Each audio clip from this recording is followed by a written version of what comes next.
guys to This Week in Pro Wrestling History with Big Vito LaGrasso. I'm Noel Harlow LaGrasso, and we are going to discuss an interesting event, and I'm super fascinated on some of the stories you're going to come up with, because I know there is quite a few. In April 1997. Wait a minute. Am I allowed to say hello? Oh, I'm sorry. Go ahead. You can't even see what you're doing. You got to put your hand in front of the camera. Hi, everybody. Welcome to the Big Vito brand. We're coming live, baby, live. I know this is the intro with all the info. That's how we got to flow. Some people don't give me an intro. You know, they just think, oh, hello, welcome to This Week in Wrestling. Hi. Well, I'm in the house, and let's get on with it. Welcome to This Week in Pro Wrestling History. I am here with former WWE, WCW, TNA, ECW, your mother's ass, former superstar Big Vito LaGrasso. How are you today? I'm doing fine. Is that an appropriate introduction for you, Sir Vito of Vitoton?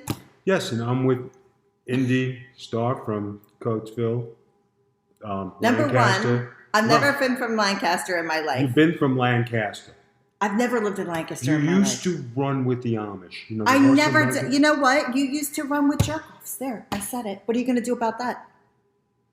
All right, let's get it. Former indie wrestling superstar, professional model, Noel Harlow LaGrasso. You can't even figure out where the camera is. Can we talk about This Week in Pro Wrestling History, please, Mr. LaGrasso? Trying to be professional here. But, you know, first off, welcome to our new home. Our studio is not finished yet, but we're getting there. And Vito, why don't you welcome him to your brand new huge television in the background? Hey. Right. 75 inches. I was going for the 80, but like they were just being They didn't ridiculous. have any of that TV in 80. They were ridiculous, and I wound up getting 2 TVs for the price of one. Go ahead. This is not. It's This TV Week in Wrestling. history. This is what happened this past week. This WrestleMania happened this past week. Not you got a 75-inch TV. All right, go ahead. All right, can we please get to the topic? Yes, we got it. All right, now I'm going to get to look at you with your eyes are shining. Like this week in pro wrestling history, we're going to talk about April 1997. Leon White, also known as Big Van Vader, was detained in Kuwait after he attacked a host of Good Morning Kuwait. He was arrested, and he was questioned about the legitimacy of wrestling, which is what our topic is going to be, being questioned about the legitimacy of wrestling. He assaulted the host. He flipped pieces of the set. He spent 10 days under house arrest in Kuwait. He paid a fine before he was allowed to come back to the United States. So this week we're going to discuss confrontations and fights with the public over pro wrestling's legitimacy and protection of your gimmick. So I want to talk a little bit about Vader, since this is what This Week's in Wrestling History is about. You've worked with Vader. Vader's pretty well known for having a temper. You two had a fight in Japan involving the Road Warriors. You want to elaborate on that for the fans who don't know? Yeah, I mean, Let me adjust this a little. I am not. I'm not here to spew any bad, vibes on Vader. You know what I mean? Leon was Leon. He had his own way of doing things. He had his own personality. So what happened was I happened to wrestle him in Japan, and it was just a little difficult. And Mr. Hattori was the referee. This was for World Japan. He was looking at me. I was looking at him. And I told him, Mr. Hattori, it's time to go home. So my boys, Hawk and Animal, watching the match and came back, and they saw I had a disgusted look in my face. And they were like, Vito, what happened? I says, he just did not want to work. He did not want to do anything. Everything he said he was going to do, he didn't want to do. And I was like, okay. So I told him, I said, Mr. Hattori, you could forget about me working with him again. I said, it's not happening. So a couple of days later, they put, again, that's because he was difficult to work with. So they said, okay, Vito-san, you have to work with Vader. I said, you can give me a plane ticket now. I says, I'm going home. I don't have to work with anybody.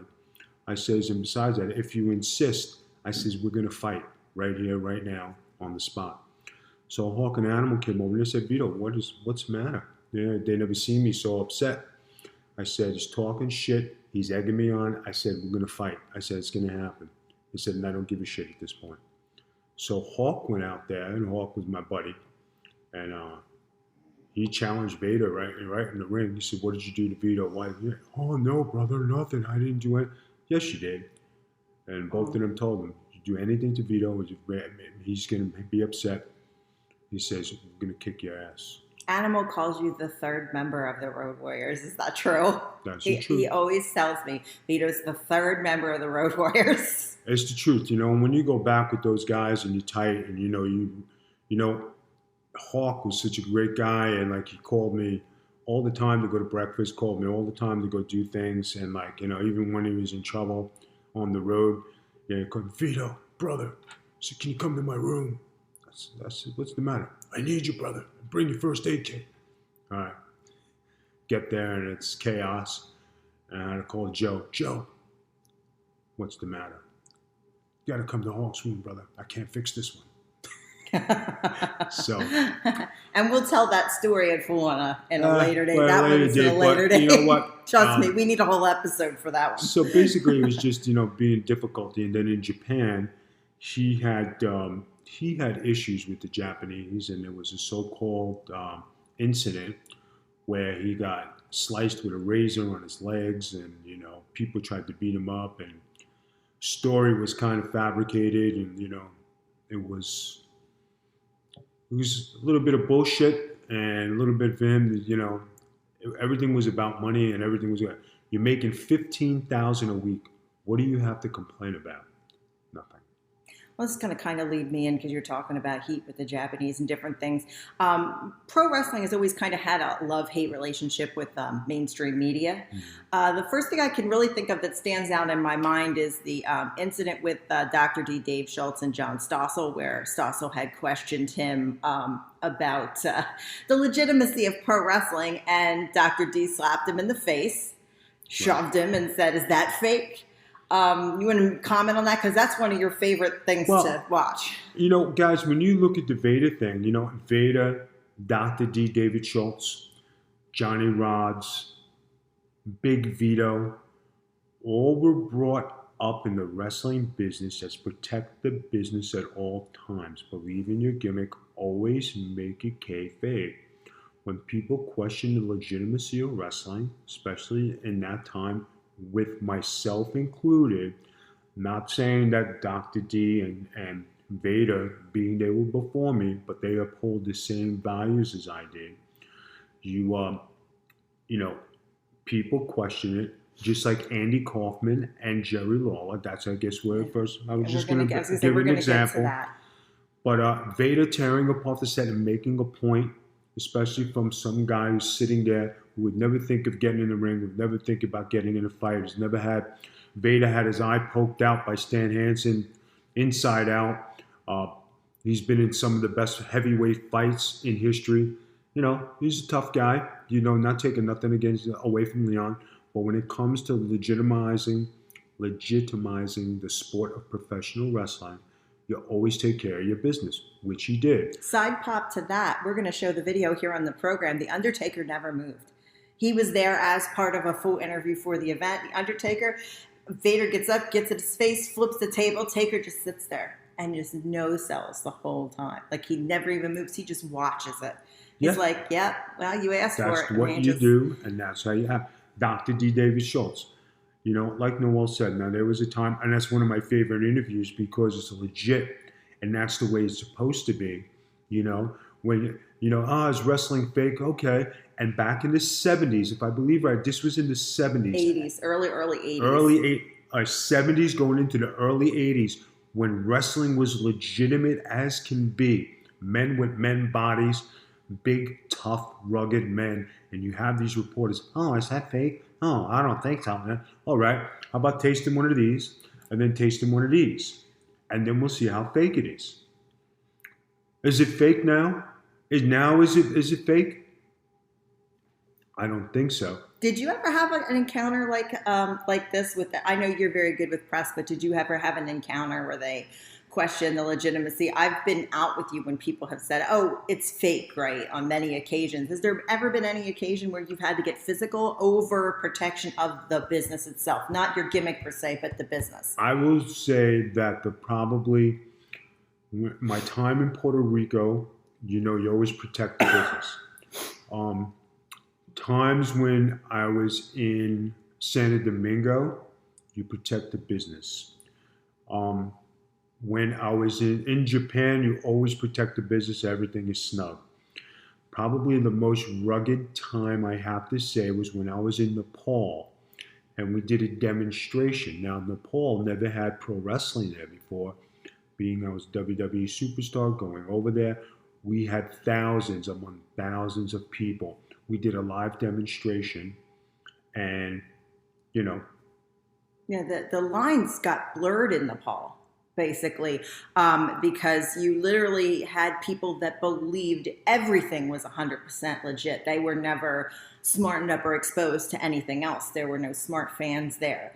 So when you had that public, you even attacked him at the airport, which made people really believe that that was 100% legit. Go ahead. I'm sorry to interrupt you. I just wanted to let people know they when are not I went to smart the there. Nepal, my initial time there, when I first got off the plane, the objective is make the people believe. I kicked the shit out of my opponent at the airport. I had no police protection. I went in there and I was swinging away, kicking away. I lost my passport. I lost my stuff. These guys were with me. They picked me up. They didn't know what was happening. They were in shock. Nobody said anything. Kayfabe. When it hit the news, it was all over the papers. Pro wrestling superstar Big Vito comes. I have a bunch of ladies on me. They're kissing me. They're honoring me. It was a big politician. And here I am coming slugging off the thing. I didn't come here to lose. So we go to a public workout. And the guys who were wrestlers there, they all watch on TV, so they really didn't have any particular training. They all thought it was a joke.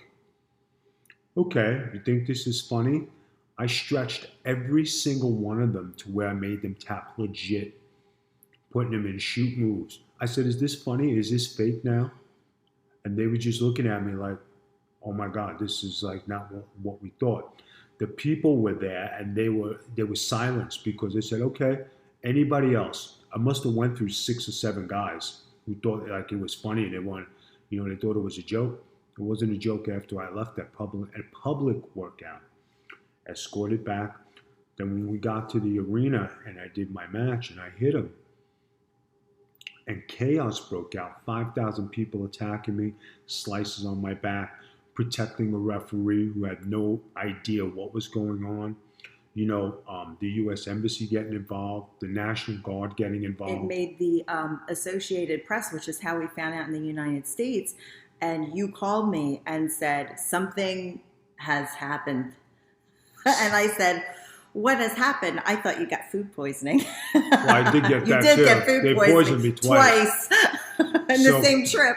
But it came on the Associated Press, and they were literally saying that Vito injured children, and that Vito, like they really thought I had to, and it's the middle of the night because it's the exact opposite over here. Right. I actually was staying at my parents' house because Vito's away. I'm staying with my parents. I had to go up, wake my mom up and go, Vito's in trouble. We have to call the embassy because it was legit. He really was in that level of trouble, and we couldn't figure out what we had to do here in the United States to get him back. That was definitely a blurred line between reality and fiction. And the first thing I told us, I'm not coming home. I said, I'm finishing this. I am not coming home. I'm finishing what I started. And then he went back the next year. And then I went back the next year. And then when I went back the next year, I won the heavyweight title. First Nepalese heavyweight champion. Went to the embassy. First thing they said, how could you come here and win the title? Again, I did not come here to lose. And you asked me to marry you before you left. Well, That's because I didn't want you to go back. They were giving out free pancakes at the hotel. Yeah, I'm sure they were. Honey? No, I did not want him to go back because that was a little bit too much of blurred the line of reality, because when he came home, his back was covered in cuts, and even his tattoos had the color ripped out from being stabbed, and we had to get his tattoos redone on his back. It was brutal. I don't think people realize how vicious that attack really was and how real that wrestling can be. And the 2 Japanese boys who were there with me, and I was friends with them from Japan, and I said, there's something wrong with my back. He said, Vito-san, you have cuts I said, "You're kidding me?" He says, "Yeah, you're cut." He said, you need to get cleaned up." I had no idea. I got sliced. And when you got those plastic chairs and you're swinging them, they work as knives, especially when you're wet. They're very thick, those plastic chairs that they were breaking on him, and he was cut to shreds. Vito, since we're talking about blurring the lines between a work and reality, let's go into something that you mentioned earlier with the Andy Kaufman, Jerry Lawler angle and the David Letterman show. That's a bit of the mainstream press, getting an actual taste of a work that's blurred, that nobody even found out was a work really until the last several years when the Man on the Moon movie came out and they exposed that Kaufman and Lawler had behind the scenes planned that whole thing with Letterman. Yeah, I mean, like, when the Andy Kaufman thing came out and Jerry Lawler took it upon himself, and it was a great, great angle, but the guy tried to make a mockery of wrestling. It's been documented.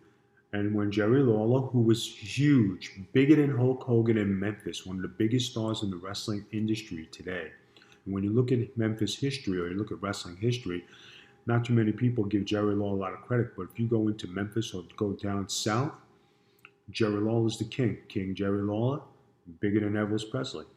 I mean, that's the way it goes. And he protected the business. You always protect the business. Just like Skull Von Crush. You're German, you talk German, you act German, you're still German. Stevie Ray was telling me when, right before he got inducted into the Hall of Fame, he said that was probably one of me and my brother, Booker, he says, we used to love your gimmick. He said that should have had the biggest heel run because you got so much heat just walking out there with the hat, the coat, everything. He says you should have blew up as Skull Von Crush.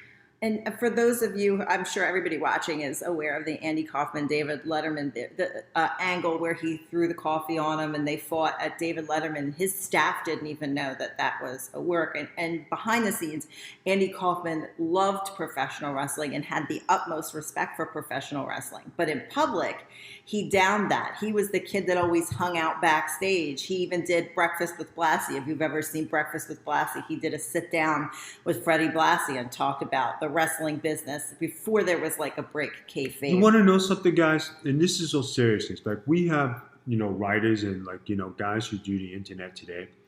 Guys like Ryan Satin, Dave Meltzer. Who's the other guy who's like shits on wrestling?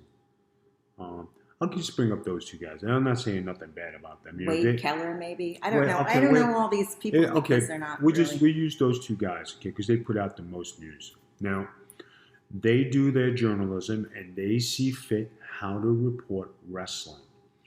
I don't know Dave Meltzer personally. I don't know Ryan Satin personally. You get upset at what they print and what they do. But there is a but. I would imagine that those two are probably huge wrestling fans and they would love to sit and talk about old school wrestling, just like Andy Kaufman and just like a bunch of other people who want to perceive this persona. And you know what? And again, I'm not saying nothing bad. I'm just giving my analytic view and my journalistic view. Some people might agree with this, some people might not. But the way I look at it is, if you don't love something that much, why would you invest that much time in it? Okay? And if you're going to go out and spew, just to sell your thing, all right, everybody's got to make a living. But sometimes you got to print the right stuff and sometimes you got to print the cool stuff. You can't always print garbage. Behind the scenes, I bet that, the both of them love wrestling. I bet you the both have been fans since kids. They probably got action figures, magazines, everything that you could probably want. And they're probably wrestling historians. I know I'm probably throwing a lot at you guys, but if you're not into wrestling, into the sport like we are, or we actually live it and taste it and breathe it every day, there's the other side of it. But everybody grew up a wrestling fan. And that's just the way it is. Abdullah the Butcher says the wrestlers are the marks, really, because we all grew up as fans. We all did. And I always thought that was a pretty cool statement. It was a cool statement. And then you know what? And then when ECW came along, and then ECW was the breaking point of how to get into wrestling, because everybody thought they could do ECW style wrestling, and that's when the fans became the writers, and that's when the first time you heard that expression. Right.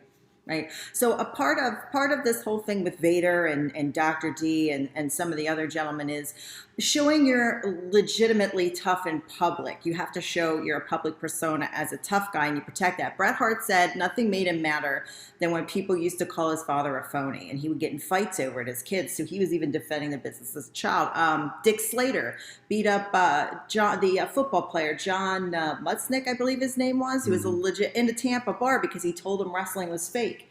He was so impressed with Dick Slater beating him up. He found him the next day, and they became lifelong friends because he couldn't believe he had so much passion that he defended something to that level. So I know, like, protecting your toughness in public is also important. Do you have any stories along? There is a video online. I can't think of the guy's name, where it was a wrestler protecting the business with some fan who used to bust his balls. And the guy put on a pair of trunks, and you could see the wrestler. I can't remember this, but I watched it 1,000 times, where the wrestler was twisting him and stretching him in the ring, and the guy was screaming, no, stop, get away from me. And the guy was going out. Do you think it's fake now? And he chased him all the way to the dressing room, beating the living shit out of him. The Stu Hart used to do that too. Oh, you think wrestling's fake? Why don't you come down to the dungeon? And then he would lock them up, and he would knock out grown men, professional football players, bodybuilders, because they would tell him it's fake. And he was an old school hooker, an old school shooter, and he would hook them in a hold, and they would pass out. And Owen Hart said he remembered his father walking them around the yard, passed out from some night at a bar, and they would scream and cry to get out of hold. It was almost like you had to prove your toughness because everybody would tell you you're fake. And those guys from the 60s, 70s, 80s, those were big, tough, strong, living hard guys, town to town, night to night guys. Guys, the big Vito persona, being from Staten Island, New York, being a legit tough guy, mafia tough guy, being an Italian badass. Yeah, I lived that every single day of my life. It carried into wrestling every single day, being that guy. And when you look at that Vito compared to this Vito, you see a world of difference and a change. You see a peaceful change. You see a nice change. You see a kindler, gentler Vito. You see a kinder, gentler Vito that you can accept, and you say, okay, now I get to see the difference. Because when I look at me back then, and I say this to my wife all the time, when I look at me, I look at myself and I say, I wouldn't want to mess with him, and he looks like a real fucking asshole, tough son of a bitch that would rip your lungs out. But that's how you had to be. And if I'm sitting there watching, I'm not boasting or anything like that. But when you look back at how you were compared to how you are now, that's a big change. I kind of caught the last few years of the big Vito years. And I'm at the end of this, I want you to tell a story. We'll tell it together. I think you know what story I'm going to tell. But I want you to talk about a little bit about sometimes you do crazy things to protect the gimmick that you have. Now that's kind of gone out of style. A lot of people don't do that anymore. But, back in the day, like the Wild Samoans were arrested and they faked like they didn't speak English, and Vince McMahon had to come get them out of jail because the police go, we can't communicate with them. They don't speak English. You were one of the last people in the business to stick to a gimmick. Now with social media and everything else, you know that certain people are a couple outside of the ring. They can't be feuding. There's a couple. Why are these two are playing a couple, but behind the scenes they're a couple? The Rusev and Lana thing where they had broken up and they got engaged and exposed it on social media. That kayfabe gimmick time is gone, but you were one of the last guys to actually carry that through with the dress. Did you have confrontations about the dress? What was that like? Because you went to airports in the dress. You went to dinner in the dress, hotels in the dress. What was that like protecting that gimmick? Well, if you were going to do something, and the way I was brought up in the business, if you're going to do a gimmick, you're going to do it. There's a saying, when a promoter gives you an opportunity and they say, will you do this? You don't know if that's the last time they're going to give you an opportunity. So if they're going to give you a run at something, they're going to say, okay, we have this for you. Do you want it? Because if you don't take it, okay, you're difficult to work with. You're not going to be in consideration for anything. You're just going to be a job boy, squash guy, and that's it. I was brought up, somebody has something for you? Okay, I'll do it. No problem. Some people don't take that opportunity, like Terry Taylor in the Red Rooster, where he had that gimmick and he just trash canned And it Terry and they let him Taylor, go. you know, everybody has a lot of things to say about Terry Taylor. And I have my views on Terry Taylor. But when you talk about work rate, he was up there. When you talk about ring psychology, he was up. When you talk about work in the ring, being believable, great work, great mind, great everything. When he was behind the scenes and he had the chance to how would you, the word I'm looking for is, show his views, show his visions through others and have a chance to be that guy in charge in the back and working the controls. He did a good job. You know what I mean? You see some of that today in some of the wrestling from NXT. You know that they're not coming up with this on the top level. A lot of these gimmicks that are coming through are old school mentality gimmicks. So the guys who get the chance to work the controls are definitely putting together some talent. It's just that it just doesn't get to that level when you get to the major leagues, and then it gets cut and you have to start all over again because it's not the WWE way. You have NXT and you have WWE. But when you talk about protecting a gimmick, go out in the dress, live in the dress. And what's the worst thing that's going to happen to me? People have pulled a gun on me. People have pulled knives on me. I've been in fights. I said, what's the worst thing that's going to happen? They're going to shoot me. They're going to beat me up. I said, 5 or 6 guys want to fight me in a dress. I'm going to take 1 or 2 with me. I'll get my ass kicked, but I'm going to represent. Tell the story about when you went out with the boys, Undertaker and the guys, to eat, and you were in the dress. We went out to, I forget where we were. I think we were in Indiana somewhere. And Mr. Kennedy, The Undertaker, Chavo, there's a bunch of us just stopped at a diner. So I said, guys, I'm going to be right back. I said, all right, Vito. So I go in the parking lot and there's 8 guys. And all of a sudden they started to surround me. And I'm like, oh, shit. And I'm looking at the window to see if anybody's watching me. And I'm saying, oh, man, this is going to be bad. And it was one of those parking lots where it was rocky and it was like, had holes in it. I said, man, somebody messes up my manicure, I'm going to be pissed. That is probably the first thing you thought of. I hope I don't. If somebody gives me a scratch, I'm going to be... Everything, every time you've ever done anything, the first thing you think about was your face. Yeah, don't hit me in the face. So I'm out there and the guys are wondering, who the hell's Vito? So it's taking a long time to just go to the car. So I finally came back. I said, Vito, what happened? I said, they just had 8 guys in the parking lot. And, they almost wanted to fight me. I thought I was going to get my ass kicked. So everybody got up and they went out there. And, the guys were getting in their cars and they took off. But another time was when we went to the Shamrock fight. And we was fighting Tito Ortiz back in 2006. And I think we were at the Wing House. We were somewhere. There was 600 guys in there walking in a dress. Everybody just shut up, and Mark Henry goes, oh boy, man, we are going to have one fight in here. I know it's going to happen. So you went to the Wing House in your dress with Mark Henry? But all the guys travel with me. That's another thing. When I had the dress on, all the boys respected me because I did it. And I represented the gimmick and old school style. And nobody ever razzed me. Nobody made fun of me. So there was one guy who came up to me. He says, yeah, what are you wearing that dress for? I said, listen, why don't you walk away? I said, before I have to kick the shit out of you in front of 600 people, and you're going to get beat up by a guy in a fucking dress. Now leave me alone. I would expect you would say something more along the lines of, well, your mom left it at my house, because that's something that I could expect out of you. But like having a mom joke at that point, it's like, okay, you want to get your ass fucking handed to you? Let's go. Because then it just like, you want to get your ass handed to you by a guy in a dress in front of everybody? By all means, let's go. I don't care. You also had some pretty... These stories of pro wrestling history can't be full pro wrestling history unless we talk about Vito's history with women, because someone on Twitter had mentioned something about, how many times will Vito put himself over? And I said, you don't understand. I said, it's not about how many times Vito put himself over. You should be counting how many women Vito has slept with during these stories.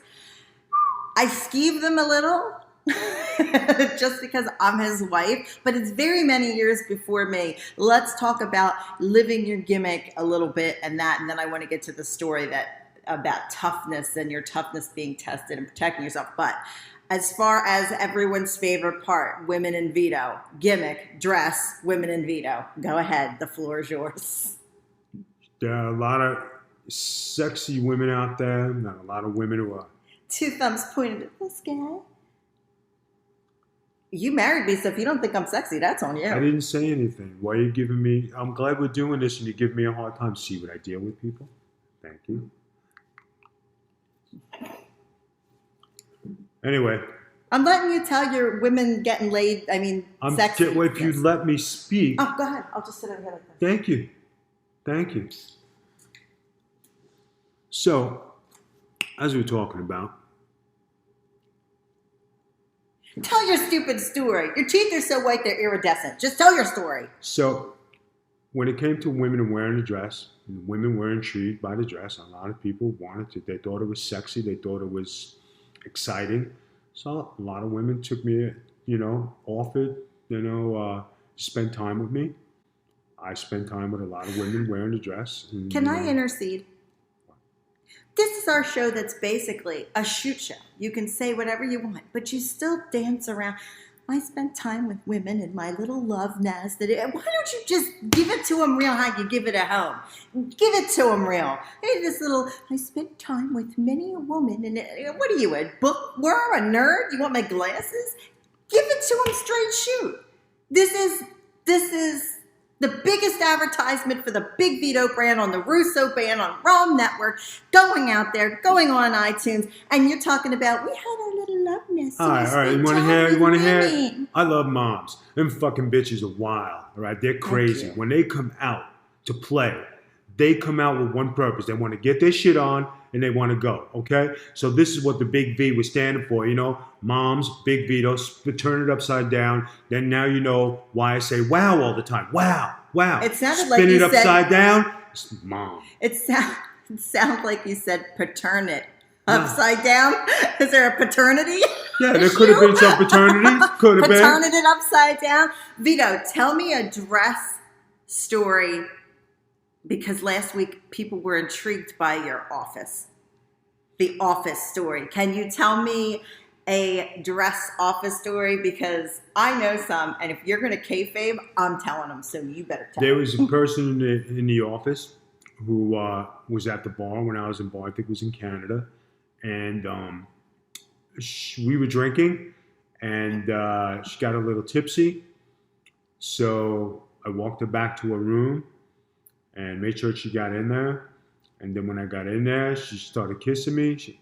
First thing she says is, "Don't you dare make me regret this." And I was like, I'm game. So my dress was up, her dress was up, our dresses were flapping. We had it going on. It was down and dirty. I wound up having a relationship with this young lady. Look again, a relationship. We had a relationship. Business relationship. So you didn't have a business relationship. You were fuck buddies. Just say it. You didn't have a relationship. Okay, so can I say it like this? I was a fly-in for fuck buddies. Not too many people have that. Hotel paid, flight paid, car, limo paid. Thanks, Vince. Tell him. Thank him. Thanks, Vince. Go ahead, do it. Thank you. Did you have sex in Titan Tower? There's a rumor. No. Did you have sex in Titan? Did you get any action? I'm going to be Vito. Did you have any interludes in Titan Tower? I had relationships with some women from Titan Towers. Did you do anything in the offices? Did not. Elevators? Nothing. Vince's desk, next to the big dinosaur fossil? Nope. Nothing. Let down. No, nothing, guys. And you've had some sex in some strange places, so I'm surprised that wasn't one of your goals. Last thing you wanted to do is get caught, because they frowned upon that. Oh, you can't date the staff. Oh, brother, you can't be with the women. And then I got the call. I noticed you're friends with somebody, and true story. Who was that somebody? The Ace of Spades? Ace of Spades. We should call her the Queen of Spades. He's the Ace of Spades. How you doing, brother? John Laurinaitis. VP You gave the name away! John Laurinaitis, VP of Operations. How you doing, buddy? Hey, Vito, how you doing today? Listen, I know you've been hanging around the office and everything's good. And, It's good. you know, the women here are kind of friendly with you, especially with the dress. Is there anything going on you need to tell me about? No, John, I don't know nothing. All right, Vito, listen, I just had to ask because there's just some rumors going around that you're having a little bit too much of a good time. All right, buddy. See you later. Bye-bye. People don't realize that he does actually a really good John Laurinaitis, enough that I have seen him call people. Call people And as tell John them Laurinaitis. tell them he's Let John them know Laurinaitis. they got to try out. And leave him his phone number. Leave his actual phone number. You're the So best they ribs call ever. like, you called me? You want me to come up? I don't know who you are. How did you get my number? But you left a message. I've seen him do it. It's really funny. Maybe we'll have to try it on the show sometime. That would be very funny. Okay, so the last thing I want to talk about is I have seen you protect your toughness and protect your reputation as Big Vito in said wing house. You have a lot of things that happen at the wing house. I was there the night that the person who was talking crap and trying to cost you booking showed up. I don't want to say the guy's name because I don't want to get him any attention because I've already called him out about 400 times. But you want to talk about that fight? We were there for a pay-per-view. We were there for a pay-per-view, and like I was sitting with my buddies and just sitting there, and the guy was over there, walked in my place, talking trash. And sat across. I sat across, and I finally said, okay, I had enough of this shit. Step outside. Called him out and said, hey, motherfucker, what is your problem? You want to talk shit? You want to get in my face? Okay. Headbutt to the face. Two buddies from behind me. I said, you guys can make a fucking move. I said, I'll kick the shit out of both of you, too. So in front of my girl, in front of all the women in the wing house, all the waitresses were going to back me up. My wife was going to back me up. You got up and your friends, we had friends we met to watch UFC and WWE pay-per-views, and Tyson Kidd might have been there. No, that was not night. You took your Rolex off, you took your jewelry off, and you handed it to Steve and said, I'll be right back, hold this. And Steve looks at me and goes, is Steve going to get in a fight? And I said, yep. And I got up real quick. And I ran outside, and by the time I opened the door, Vito was headbutting the guy in the face, and he went down like a ton of bricks, and his two buddies were coming up, and me and this little tiny waitress said, you're going to have to go through us to get to him, so if you want to fight girls, then go ahead. Well, after they saw him laying on the ground and saw us, they were like, no. That little waitress goes, me too. She was so tiny. But we had to leave the wing house that evening. We were on a week ban. You know what it is, guys? And it's not that kind of lifestyle no more, and everything is on a calm, peaceful thing. But that was the very end of that Big Vito era. Protecting the business. Protecting the business. This was a good chat. Do you have anything else that you'd like to add before I give you next week's topic? No, I just want to thank everybody for tuning in. I hope you're enjoying the shows. Go to Big Vito's wish list because the people on the brand appreciate me since you guys missed all the other stuff. I have a wish list. Go to the Big Vito wish list. I never get anything. But I'm Big Vito. But I produce all your shows. But I'm Big Vito. I'm Big Noel. So there. What? Guys, I don't even have to say nothing. I prepare this whole show. Understand, right? I do the research. I edit. I get it to Vince. You sit there and talk about, I wore a dressing gown because I'm in Canada. Because I'm the namer. I'm the talent. What am I? The producer? You just said what you were. I have boobs and you don't, so I should probably get things. Guys, go to my wish list. I appreciate it. Noel? Thank you for saying go to my wish list. Next week's topic. Oh, we should probably touch on this first. Go to the Big Vito brand. Check us out on twitch.tv/the Big Vito brand. Our audio podcast. I hate when you do that. Our audio podcasts are anchor.fm/the Big Vito brand. You can get us on Alexa devices. We are under your podcast section, and we're also on your flash briefings. Next week's topic here on the Russo brand on the Realm Network will be April 18th, 2007. WWE ends their developmental relationship with Deep South Wrestling. This leads to talent being reassigned to OVW, and then less than a year later, FCW. This leads to the development of the Performance Center. We're going to talk about Vito's memories of Deep South Wrestling, winning the Deep South Heavyweight title, different developmental systems he's been in, and young stars he encountered while in WWE developmental centers, also at the power plant. So we will see you next week for This Week in Wrestling History. Bye-bye. Yeah, yeah. I feel like Big Vito. Yeah, I feel like Big Vito. Yeah, feel like Big Vito. Yeah. I said, I'm up next like I got the call from Vito. We not some average Joe, stay escaping from Leos. So call me Big Vito, I got a kick like a shotty. And like Ciroc, you're taking hard shots to the body. They had you on a dress, but you were still styling.